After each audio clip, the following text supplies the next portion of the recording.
Hey everybody, I'm Tim Anderson, one half of Marginal Boundaries. Christina is the other half. She's not going to be here in this video, although you might see her face in a few clips. She's out working right now, doing stuff around the house, and since I'm the video production guy, this is what I get to do today. This video is going to be the introduction to the new series, which is all about homesteading and our project here in Mexico, now that we bought this place in Southeast Mexico, in Tabasco, where we have bought a property with a house on it, and we've dealt with all sorts of crazy things like bad wiring. Let's show you the breaker box. I have the cover off of it right now, which is down on the floor. That's literally the breakers. Like there's no circuits. It's just two breaks. It's just that's. And this is all 110, which is fine for now. I'm not gonna rewire the whole house to 220. Flooding and drains all the way here and goes over there down the side of the house. Feral rescue cats.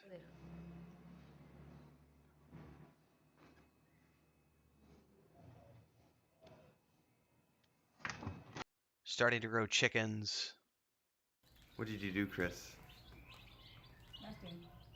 It's food for the kittens. Food for the kittens. Oh my goodness. This is why Chris isn't allowed to go to the store by herself, because she brings home extras. And a whole lot more. Now, before we get into all of that, let's do some context, because we bought this place at the end of 2021, bought it in October of 2021, and then we moved here in March of 2021. And this place is out in Southeast Mexico in the state of Tabasco, on the border with Chiapas and also on the border of the country of Guatemala on the Rio Usumacinta.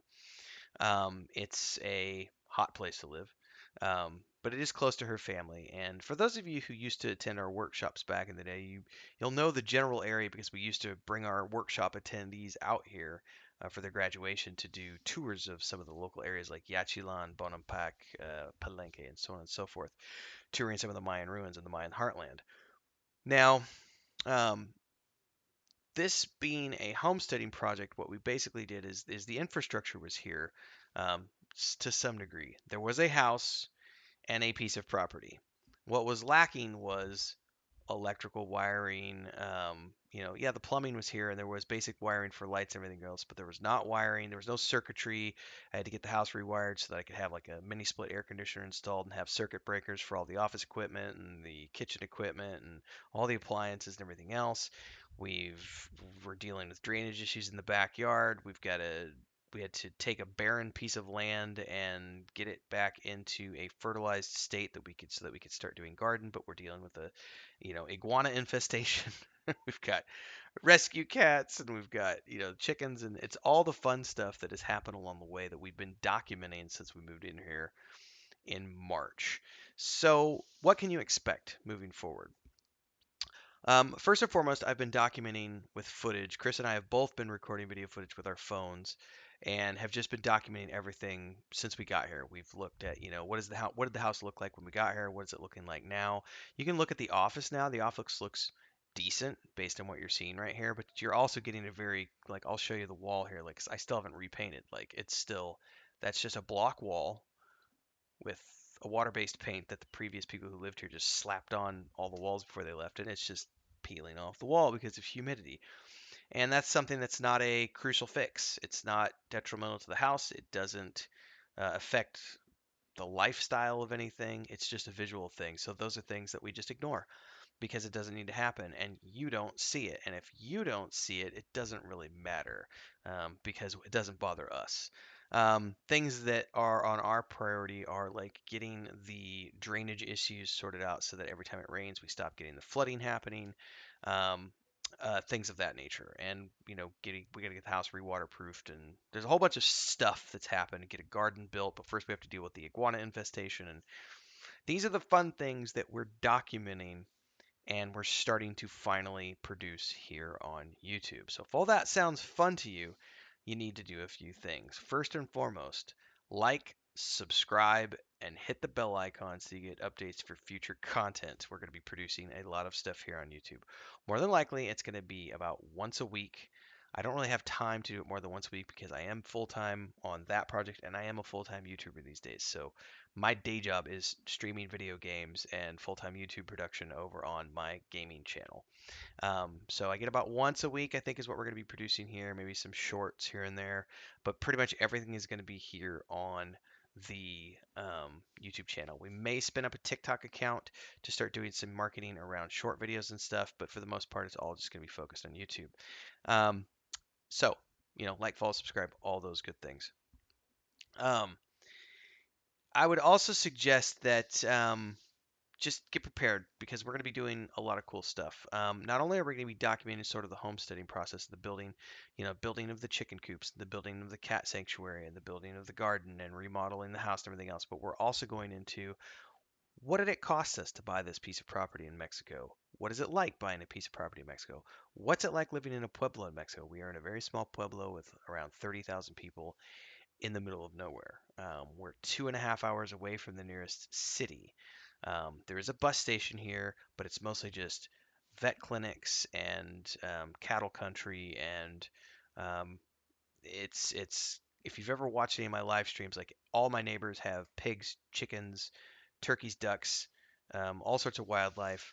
And this is it's cow country. So everything around here is cattle ranches, and there's no chains of any type here. Like there's no McDonald's, there's nothing. There's not even really any Mexican chains here. There's one bus stop and one small Chedraui grocery store, and everything else is like local butcher shops and everything else. So it's very small life, a very small pueblo. So it's life in the pueblo. What is that like? What is it like living out there? Um, all that type of stuff. So if you're interested in those types of things, you want to know about more about our homesteading project as we get ours up to speed and life on the ground in Mexico and living in Mexico and all these other things. Buying a property in Mexico, what does it cost? The costs of all these things. Stay tuned because we're going to be talking about all of that. As we get through this, we will definitely talk about, this is the piece of property we bought. This is the size of the property we bought. This is what we paid for the property that we bought. We did pay less than it appraised for, but that's because we bought it from a family member. Um, but even had we paid for it at the appraisal price, it was still a very, very affordable piece of property compared to what many people would have to pay. Um, and it just goes to show you if you're willing to get a little bit off the grid. We're not off grid, but we are out. If you're willing to go out and away from things, then you can find things very inexpensive, which allows us the freedom of saying, here we are in our early 40s. We paid cash for this place, so we have no mortgage. We have zero credit card debt, no debt of any kind. So we are in our early 40s. We have a house that's fully paid for. We have property. We have everything we need without any debt. And that's an interesting place to be. It's a place that a lot of people aren't, and a lot of people don't get to in their lifetime. And so we're going to be sharing a little bit of that journey as we go along and move forward. Now, I know a lot of the previous content on this channel was travel related, and we may get back to some of that as we start to explore the surrounding territory a little bit more around us in Tabasco. But we're also not in a rush to do that because our priority number one after we bought the place was to get here and modernize the property and get it up to speed. And one of the first one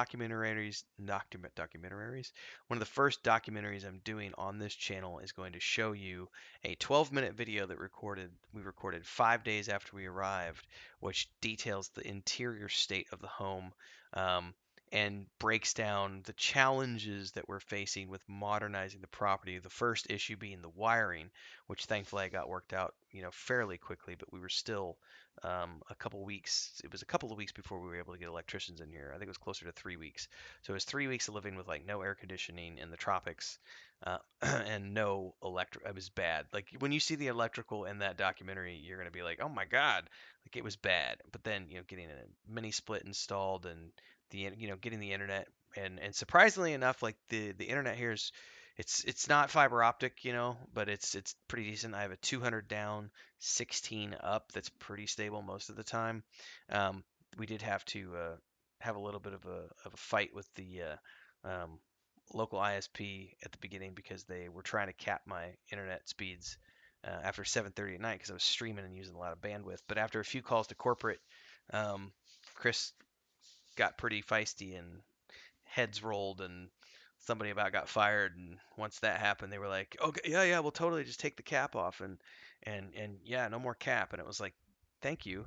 So there have been some, ups and downs, and we're gonna be talking about all that here on this channel. So hopefully you enjoy that stuff. So if you do, don't forget, like, subscribe, follow, stay tuned. More will be coming down the pipeline.